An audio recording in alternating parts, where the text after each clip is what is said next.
Welcome to my channel. Subscribe and enjoy my new stories every day. The night felt colder than usual, even for late fall. I sat alone at the kitchen table, the dim light from my phone casting elongated shadows over the room. It had become a ritual for me, this silent examination of digital records, each entry a potential clue. In the stillness, the ticking of the clock seemed amplified, each tick a reminder of time wasted on what I now knew were lies. Lisa, my wife of 12 years, had always had a lively energy, a brightness that once drew me like a moth to a flame. We were young when we married, swept up in the conviction that our love was indestructible. But over the last few months, something had shifted. It started subtly, her laughter felt more distant, her touch mechanical. I noticed the little things at first, the quick glances at her phone, the unexplained absences, the way she'd come home with stories that didn't match up. It was a rainy Thursday evening when my gut twisted with the first real pang of suspicion. Lisa had claimed she was going to a friend's for an impromptu night out. Just us girls, she'd said, with that practiced smile that once comforted me. But when I picked up her coat from the hallway, a scent lingered on the collar, cologne, sharp and unfamiliar. I brushed it off at first, not wanting to appear paranoid. But doubt, once it takes root, doesn't wither easily. The incident at Wawa was the next clue. We were driving to the mountains for a weekend getaway. Lisa asked me to stop when she saw a convenience store, saying she needed to use the bathroom. I waited in the car, eyes heavy with the drowsy lull of the road, until her phone lit up next to me. My breath caught in my chest when I saw the preview of the message, "Can't wait to see you again." I didn't get a chance to read more before she burst out of the store, her face flushed as she snatched the phone from my hand. I didn't confront her then. The truth was, I didn't want to turn our mountain escape into a battlefield. I needed time to process, to plan. Instead, I watched her carefully throughout the trip, the way her eyes darted to her phone when she thought I wasn't looking, how her smile tightened when I made small talk about our future. Back home, my insomnia began to set in. Each night, I sat in the darkness, my mind racing with possibilities, until one evening, I decided enough was enough. Lisa's laptop sat on the counter, unlocked, a rare stroke of luck. I scrolled through her emails, my heart thundering. The correspondence I found between her and an executive named Martin left no doubt. The messages were coy at first, professional, but they quickly evolved. Inside jokes. References to shared nights. His name appeared in places her stories never mentioned. I leaned back in the chair, the reality hitting me with the force of a wave. Our life, our history, was not what I thought it was. Every shared glance, every late-night confession, every promise whispered in the dark seemed tainted. Yet, I stayed silent, choosing instead to observe, gather, and brace myself for whatever came next. Lisa's late returns and sudden business trips were no longer mysteries. Each time she smiled at me across the table, I felt the growing weight of my silence, but I held on to it like armor. I wasn't ready to confront her without knowing what lay ahead. I needed more than words, I needed incontrovertible proof, not just for my peace of mind but for the reckoning I was beginning to craft in my head. The night stretched into a rhythm of sleeplessness. My search became systematic, phone records, emails, anything that could give me leverage. One evening, I finally found what I was looking for in her browsing history, a receipt from a hotel in the city, dated a week ago, coinciding perfectly with one of her work dinners. The truth, cold and unyielding, stared back at me from the screen. I closed the laptop, my hands trembling not with the sting of betrayal, but with the anticipation of what was to come. I wasn't a man given to rage. If anything, my patience was my defining trait. But betrayal cuts deeper when you've spent years believing in the fabric of trust, and now I felt every fiber unraveling. Lisa walked in not long after, her usual sing-song greeting echoing in the hallway. She didn't notice me sitting at the table as she set her keys down, but the click of the lock snapped her attention toward me. Our eyes met, and for the first time in weeks, I didn't look away. "Hey," she said cautiously. "What's going on? Why are you up so late?" I stayed silent, studying her face. Every detail, from the slight tension around her mouth to the glint of worry in her eyes, confirmed what I already knew. She was waiting for my response, a small crease forming between her brows. "Nothing," I replied, forcing a smile. "Just couldn't sleep." "Is everything okay?" she pressed, her voice tight. I nodded slowly, the anger tucked neatly behind a practiced mask. "Yeah, everything's fine." But everything was far from fine. In that silence, a storm was gathering, and Lisa didn't even know it. The morning after that conversation, I woke up before the sun. The kitchen still bore the ghost of last night's tension, the uneaten apple I'd picked up as a distraction now sitting bruised and forgotten on the counter. Lisa was still asleep, her breathing steady and oblivious. I watched her for a moment, the familiarity of her figure in our bed, a sight I had once taken solace in, now stung with bitter irony. I got dressed quietly and left the house before dawn. I needed space to think, to piece together what my next move would be. The park a few blocks away felt empty, as if the world itself had paused for me.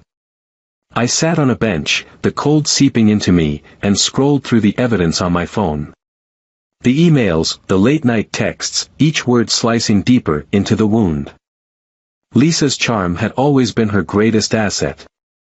I remembered the first time we met, at a friend's barbecue where she stood out not just for her striking looks but for the way she made everyone around her feel like they were the only person in the room.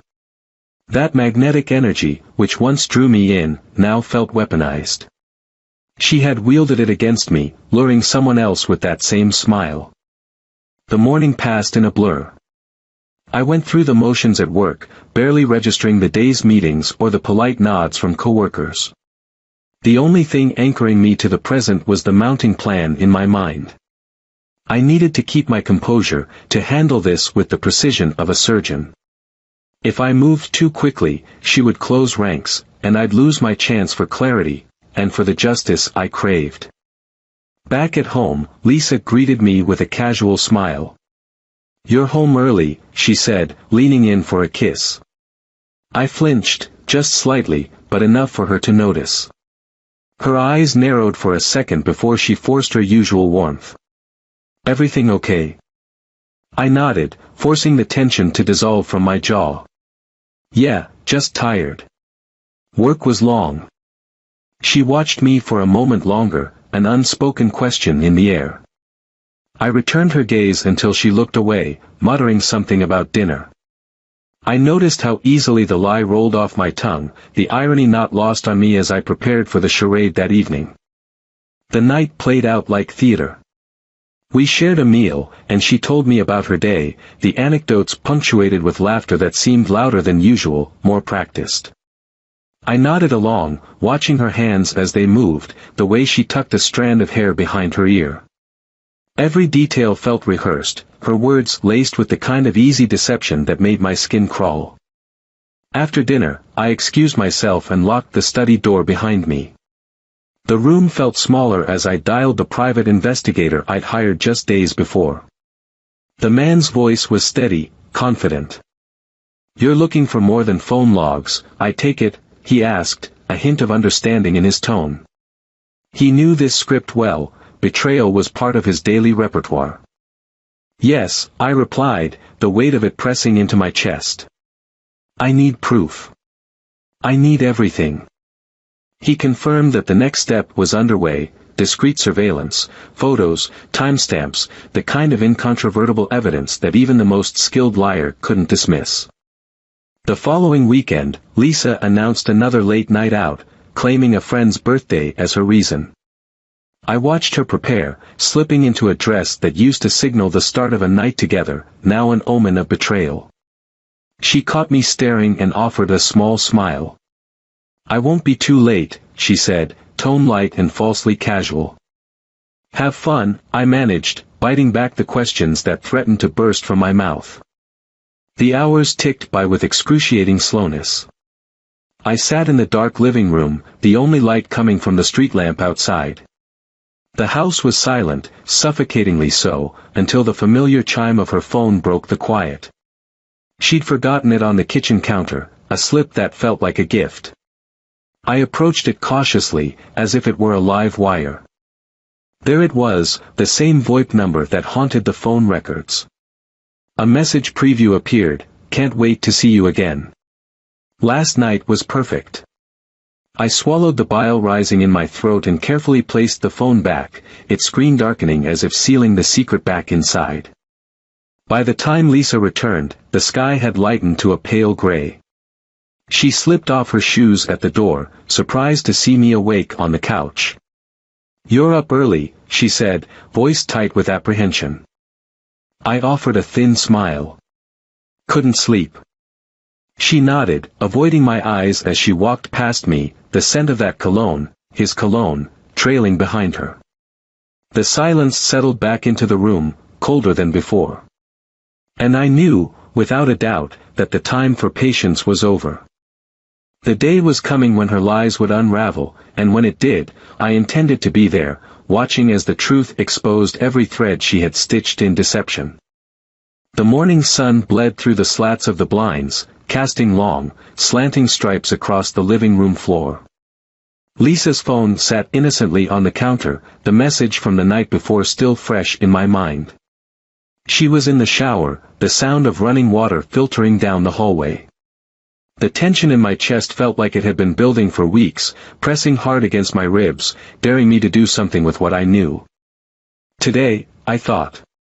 Today, I would start pulling at the thread that would unravel everything.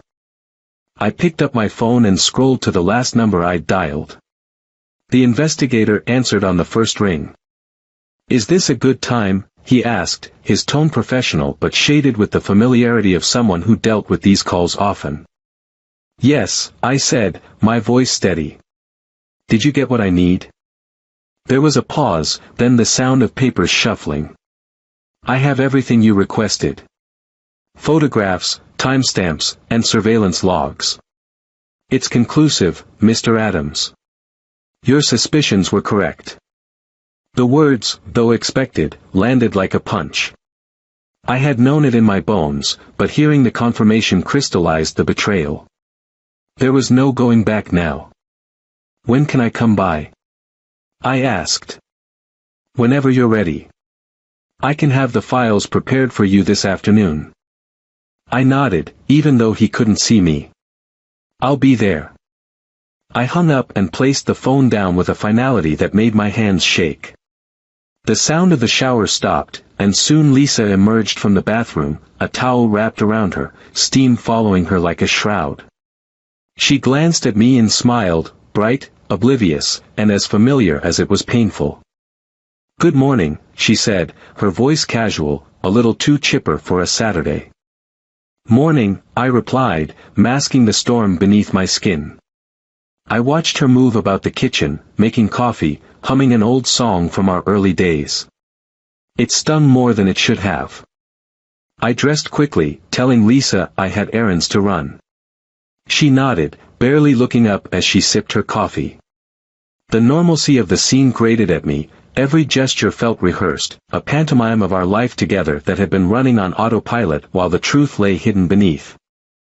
The drive to the investigator's office was silent, the city outside my window moving in a blur. I parked and stepped into the modest, nondescript building.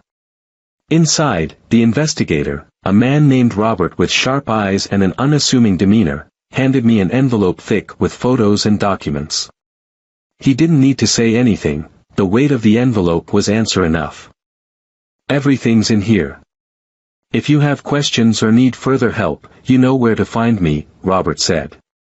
I nodded, my mouth too dry for words, and left with the evidence clutched tightly in my hands. Back in the car, I opened the envelope and spread its contents across the passenger seat.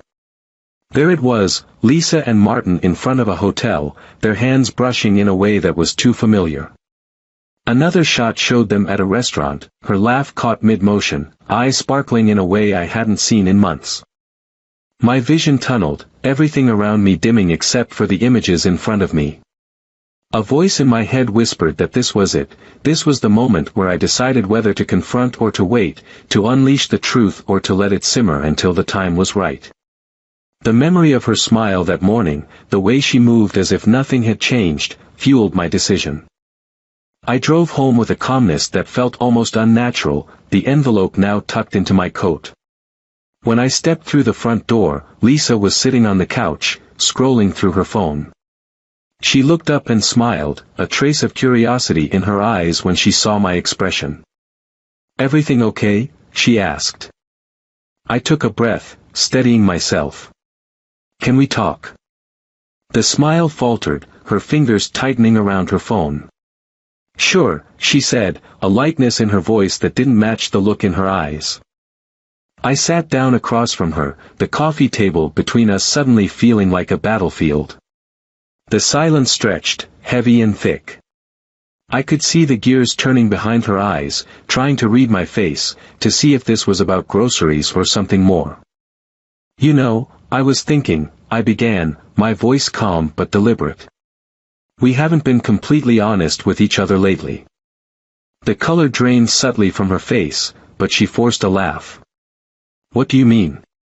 "I think we're fine." I leaned forward, my gaze locked onto hers. "Are we?" She shifted, eyes darting to the side before coming back to me. "Of course. Why wouldn't we be?" There was the slightest tremor in her voice, just enough to betray her. I reached into my coat and placed the envelope on the table. Her eyes followed the motion, and I saw the realization hit, like a wave crashing against her composure. "What's that?" she whispered. "Proof," I said, leaning back. "Of what you've been doing when you're not at work. Of who you really are when you're not playing the role of my wife." She didn't move at first, her eyes locked on the envelope as if it might burst into flames. Then, slowly, she reached out, hands trembling, and flipped it open. The color drained from her face as she sifted through the photographs and records. The room, the air, the world outside seemed to freeze in that moment. "Mark, I can explain." "Don't," I interrupted, the sharpness of my voice cutting through her protest. "Don't you dare insult me with lies. I've seen enough, Lisa."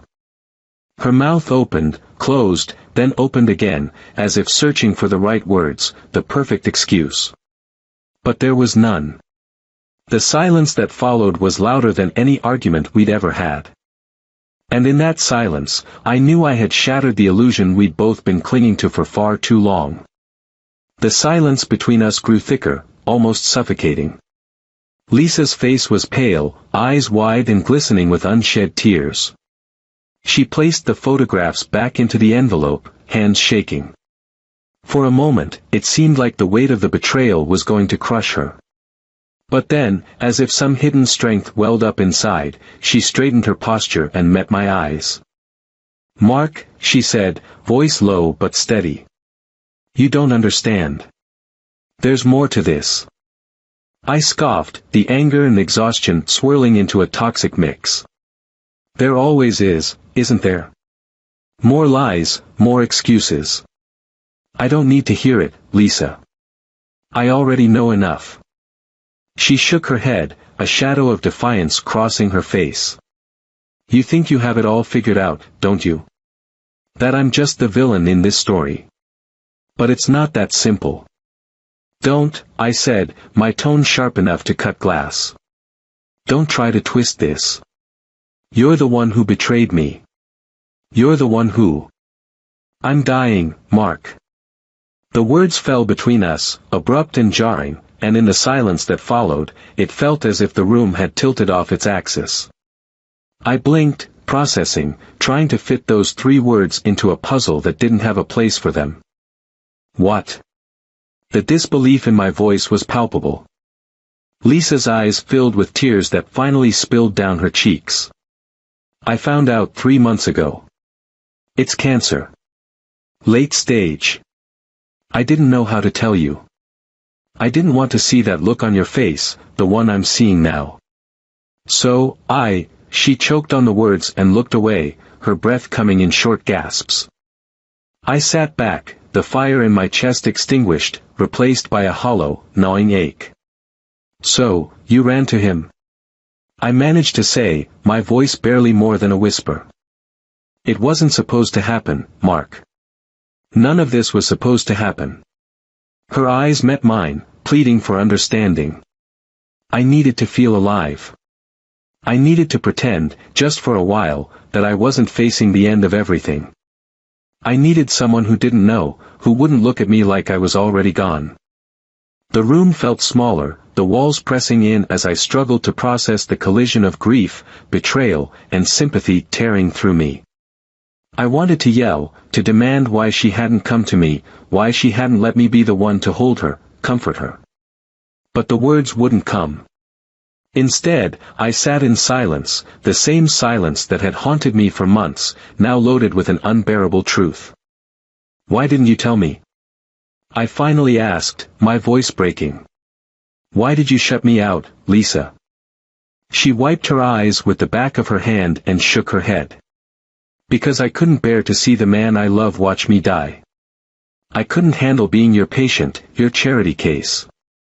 So, I ran. And I did something unforgivable." We sat in that silence, the photographs lying between us like an unspoken accusation. The anger that had sustained me melted, leaving only the raw wound of loss. For the first time, I saw her not as the betrayer but as someone terrified, clinging desperately to the illusion of life when the end loomed so near. The day passed in fragments, sobs, half-hearted apologies, and the shattering realization that this was a battle I couldn't win, not with rage, not with confrontation. By the time night fell, the house was cloaked in an uneasy calm. I paced the darkened hallway, the moon casting slivers of light across the floor. Lisa's voice broke the quiet. "Mark. Come here." I stepped into the living room, where she sat curled up on the couch, looking more fragile than I'd ever seen her. She held out her hand, and without thinking, I took it, the warmth of her skin against mine so achingly familiar. "I'm sorry," she whispered. "For everything." A lump formed in my throat as I nodded, unable to speak. Words felt too small, too fragile. I sat next to her, and we stayed that way, not saying anything more, as the weight of what was left unspoken settled around us. In the days that followed, the sharp edges of betrayal dulled into a quiet understanding. Lisa began her treatments, and I was by her side. The trust between us was broken, but there was something deeper now, something forged in the rawness of pain and the fragility of life. It wasn't forgiveness, not exactly, but it was something. One evening, as we watched the sun dip behind the horizon, casting the sky in a fiery glow, she turned to me, her eyes still bright with that stubborn resilience I had fallen in love with years ago. "Thank you," she said softly. "For staying."